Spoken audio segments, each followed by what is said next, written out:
قرآن مجید نے ارشاد فرمایا ہے کہ بے شک جو اللہ کے ولی ہیں انہیں نہ کوئی خوف ہوگا اور نہ وہ کبھی غمگین ہوں گے۔ الا ان اولیاء اللہ لا خوف علیہم ولا هم یحزنون۔ بے شک جو اللہ کے ولی ہیں۔ ہمارے ہاں نا لوگوں کے ذہنوں میں جب سے جدت آئی ہے نا تو کچھ ایسی چیزیں تھیں جنہیں ماننا ضروری تھا، وہاں بھی لوگوں نے انکار کرنا شروع کر دیا۔ قرآن پاک نے نا درجنوں جگہ پہ اولیاء اللہ کا ذکر کیا ہے۔ اگر دنیا میں کوئی بندہ ٹھیک ہے ہی نہیں تو ولی کدھر گئے؟ یہ کون ہے جن کی قرآن بار بار بات کر رہا ہے؟ یہ کون ہے جن کو قرآن کہہ رہا ہے ان کو نہ کوئی خوف ہوگا نہ غمگین ہوں گے؟ یہ کون ہے جن کے بارے میں قرآن کہہ رہا ہے یا ایھا الذین آمنوا اتقوا اللہ وکونوا مع الصادقین؟ سچے لوگوں کے پاس بیٹھو۔ اگر ہے ہی کوئی نہیں دنیا میں، ہم لوگ اپنی چھوٹی چھوٹی عقل کے دائرے میں بڑی بڑی چیزیں سما کے رکھنا چاہتے ہیں۔ اس امت میں جو اللہ نے اس امت کو کمال دیا ہے اس میں ایک کمال یہ ہے کہ اس امت میں اللہ کے ولی ہمیشہ موجود رہے، ہمیشہ۔ یہ بات لکھ لیں، یہ بات لکھ لیں۔ یہ الگ بات ہے کہ پروفیسر کا بیٹا بھی کئی دفعہ ان پڑھ رہ جاتا ہے، باقی سارے لوگ آ کے اس سے فیض یاب ہو جاتے ہیں، وہ کہتا ہے مجھے پتہ ہے ابے کا ابا کیا ہے۔ یہ بات الگ ہے۔ کئی دفعہ بڑے بڑے لوگ محدثین کے بیٹے ان پڑھ رہ جاتے ہیں اس لیے کہ سمجھ ہی نہیں پاتے چیزوں کو۔ اللہ کے ولی ہمیشہ تھے اور ہمیشہ رہیں گے، اور دین کو کسی بندے کی ضرورت نہیں ہے، دین کسی کا محتاج نہیں، لیکن اللہ نے بندوں کی ڈیوٹی لگائی ہے کہ دین کے چمن میں کوئی جڑی بوٹی آ جائے تو بندے ہی اسے کاٹتے ہیں، دین کے چمن کی آبیاری بندے ہی کرتے ہیں، بندے ہی بیج لگاتے ہیں، بندے ہی اس فصل کو پانی دیتے ہیں۔ یہ ڈیوٹیاں ساری اللہ کے بندے ہی کرتے ہیں، یہ پکی بات ہے، اس میں کوئی اختلاف کیا جا سکتا۔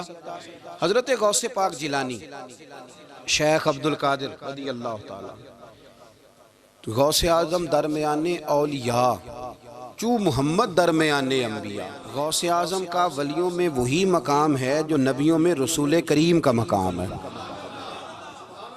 حضرت غوث پاک رضی اللہ تعالیٰ عنہ کو اللہ نے بڑے اعزازات سے نوازا۔ ایک اعزاز اللہ نے یہ دیا کہ ماں کی طرف سے حسینی ہیں، باپ کی طرف سے حسنی سید، نانا بھی اللہ کے ولی، دادا بھی اللہ کے ولی، پھپھی بھی اللہ کی بہت بڑی ولی ہے، بہت بڑی ولی۔ والد گرامی، آپ نے وہ سیب والا واقعہ تو بڑا ہی سنا ہوا ہے، اس طرف تو میں نہیں جاتا۔ ماں بھی اللہ کی بہت بڑی ولی ہے۔ یہ اللہ نا اسباب بناتا ہے، خود ماحول بناتا ہے۔ آپ کے جو والد گرامی تھے ان کا نام تھا ابو صالح سید موسیٰ جنگی دوست رحمت اللہ علیہ۔ بادشاہ کے کچھ سپاہی تھے جو مٹکے اٹھا کے جا رہے تھے، اور مٹکے تھے شراب کے بھرے ہوئے، مٹکے اٹھا کے جا رہے تھے۔ حضرت سید محمد موسیٰ جنگی دوست رحمت اللہ علیہ بھی قریب سے گزرے۔ یہ کیا ہے بھائی؟ بدبو سے سمجھ تو گئے، تصدیق کے لیے پوچھا کیا ہے؟ انہوں نے کہا جناب یہ بادشاہ کا سامان لے کے جا رہے ہیں۔ آپ تو جھنڈے والی گاڑی کو ویسے نہیں نہ پوچھ سکتے، سوال ہی نہیں پیدا ہوتا۔ آپ چونکہ جمہوری لوگ ہیں، آپ نے تو بس دفتر بنانا ہے، جب الیکشن ہوگا نا اپنے دروازے کے سامنے سارے محلے سے لڑائی لینی ہے کہ ووٹ میرے آکھے دیں، پھر ٹھیک 1.5 مہینے کے بعد سجدہ صاف بھی کر جاتے ہیں، بندہ غلط سی میں نے پتہ ہی نہیں لگا۔ تو یہ پہلے سوچنا تو تھوڑا سا ایسے ہی بلا وجہ الیکشن تو روز کبھی کبھی آئے گا، تو ہم نے ایک جگہ تو روز رہنا، ایک دوسروں سے جھگڑے کرنا اور معاذ اللہ تعالیٰ غیبتیں کرنا، عزتیں اچھالنا، یہ مسلمان کا شیوا نہیں ہے۔ حضرت غوث پاک کے والد نے پوچھا کیا لے کے جا رہے؟ بادشاہ کا سامان ہے جی۔ ہاتھ میں ڈنڈا تھا، 3 مٹکے تھے شراب کے بھرے ہوئے، زور سے ایک ڈنڈا مٹکوں پہ مارا تو مٹکے ان کے سروں پہ ٹوٹ گئے۔ بادشاہ سلامت، ہم سارے تقریباً بادشاہ سلامت ہوتے ہیں، یہ کسی کی جرت ہے مطلب میرے گھر کے معاملے میں مداخلت کرے، اور پھر بادشاہ ہو۔ لوگوں نے جا کے بڑی غیبتیں کی، بڑی بڑی کہانیاں سنائیں۔ اس نے تو توڑ دیا جی مٹکے آپ کے، نے کوئی حال نہیں چھوڑا۔ تو بادشاہ کہنے لگا بلاؤ سید موسیٰ پاک جنگی دوست رحمت اللہ علیہ کو بلا لیا۔ تو کہنے لگے بادشاہ تمہیں پتا تھا مٹکے کس کے ہیں؟ آپ فرمانے لگے پتا تھا مجھے۔ کہا کیوں توڑے؟ فرمایا اس لیے توڑے کہ مجھے تیرے اوپر رحم آ گیا تھا، تو اگر شراب پیے گا تو دوزخ میں جلے گا۔ مجھے رحم آیا تھا، میں نے توڑ ڈالے۔ تو کہنے لگا آپ کون ہیں؟ تو آپ فرمانے لگے میں محتسب ہوں، میری حساب کتاب لینے کی ڈیوٹی ہے، محتسب ہوں، غلط آدمی کا حساب کروں گا۔ تو بادشاہ کہنے لگا کس نے ڈیوٹی لگائی آپ کی؟ فرمانے لگے میری ڈیوٹی میرے رب کریم نے لگائی ہے، میری ڈیوٹی اللہ نے لگائی ہے۔ تأمرون بالمعروف وتنہون عن المنکر، مسلمان کے ذمے ہے اچھائی کا حکم دے گا، برائی سے روکے گا، یہ ذمہ داری ہے، میری اللہ نے ڈیوٹی لگائی ہے۔ بادشاہ پہ اتنا روب طاری ہوا کہ کہنے لگا حضور آپ کی بڑی مہربانی، آپ نے یہ کام کیا۔ کہنے لگا جناب اگر آپ اجازت دیں تو میں بھی آپ کو محتسب نہ بنا دوں، آپ میرے وزیر بن جائیں، کوئی بندہ اس طرح کا کام کرے تو اسے روکیں۔ تو آپ فرمانے لگے نہیں، تو اپنی نوکری سنبھال کے رکھ، جسے اللہ ڈیوٹی پہ لگائے اسے پھر بندوں کی ڈیوٹیاں نہیں کرنی چاہیے۔ یہ اعزاز اللہ نے انہیں دیا، یہ شان رب کریم نے عطا فرمائی۔ ان کے صاحبزادے تھے حضرت غوث پاک جیلانی رضی اللہ تعالی عنہ۔ اللہ تعالیٰ نے جب کسی شخص سے کام لینا ہوتا ہے تو اللہ اس کے لیے اسباب بھی خود ہی پیدا کر دیتا ہے۔ علامہ اقبال اپنے استاد کی بڑی قدر کرتے تھے، شمس العلماء کی۔ تو ایک دن حضرت شمس العلماء سے کہنے لگے استاد جی آپ کی مہربانی سے پڑھ گیا ہوں۔ تو فرمانے لگے پتر تیری کلاس میں تو 250 لڑکا تھا، میری مہربانی تو سب پہ تھی، پر سارے تو اقبال نہیں نہ بنے۔ فرمانے لگے تیرے اندر بھی کوئی خوبی تھی، اس کی وجہ سے اللہ نے تجھے یہ اعزاز، کوئی چیز تیرے اندر بھی۔ اللہ تعالیٰ جب کسی بندے کو نوازتا ہے نا تو بندہ بھی محنت کرتا ہے، لیکن اس کی محنت سے زیادہ اللہ کے فضل کا دخل ہوتا ہے۔ تو بندے کئی دفعہ کہنے لگ جاتے ہیں بڑی مشقت کی، بڑی محنت کی، کچھ بھی نہیں ہوتا، زیادہ اللہ کے فضل کا انحصار ہوتا ہے۔ پر رب جیسے چاہتا ہے ویسے فیصلے دیتا ہے۔ آپ فرماتے ہیں کہ میں چھوٹا سا تھا، والد انتقال کر گئے، والدہ تھی میری اور ہم 2 بھائی تھے۔ فرماتے ہیں بچے کھیلنے کے لیے نکلے تو میں بھی ان کے پیچھے کھیلنے نکل گیا۔ ایک بیل بچوں کے قابو آ گیا، تو بچوں کے قابو کو چیز آ جائے تو پھر وہ اس کا جو حال ہوتا ہے وہ تو ہمیں پتہ ہی، ہم سارے بچے رہ چکے ہیں۔ تو کہتے ہیں وہ بیل قابو آ گیا، کوئی اس کے کان چھیڑتا، کوئی اس کی دم چھیڑتا، کوئی اس کے سینگ چھیڑتا، کوئی کسی جگہ سے اسے تنگ کرتا۔